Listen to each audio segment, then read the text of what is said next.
I can tell you that we are hoping to have some kind of agreement with the Prime Minister by Grey Cup. The Alberta Premier in Ottawa striking an optimistic tone after a meeting with Mark Carney Monday to discuss energy policy and what she's termed 9 bad laws, including an emission cap for the oil and gas industry and an oil tanker ban off the North BC coast. We need infrastructure at the end of the day. We need a pipeline getting us to Tidewater, and there's regulations that are in place right now that's actually handcuffing us in doing so. But just as Alberta and the oil and gas industry appear to be finding an ally in the federal government, from the West, the BC Premier is promising to become a major political foe, posting online Monday his intention to stand up against a potential bitumen pipeline to the BC coast. The non-existent Alberta pipeline project would put tens of billions of dollars in real BC projects and jobs at risk. I think Premier Eby's comments are un-Canadian and they're unconstitutional. To which Eby Tuesday fired back. It's not the Danielle Smith show,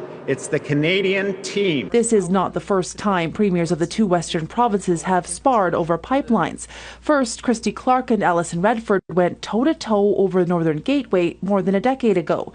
A few years later, it was John Horgan versus Rachel Notley over the Trans Mountain Pipeline expansion. Now it's Eby versus Smith.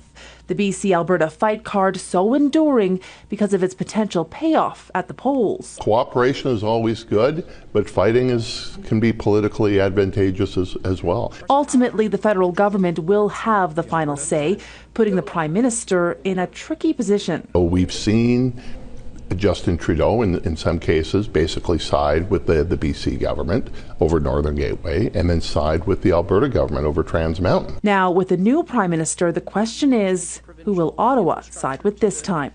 Heather Yurex, West Global News, Calgary.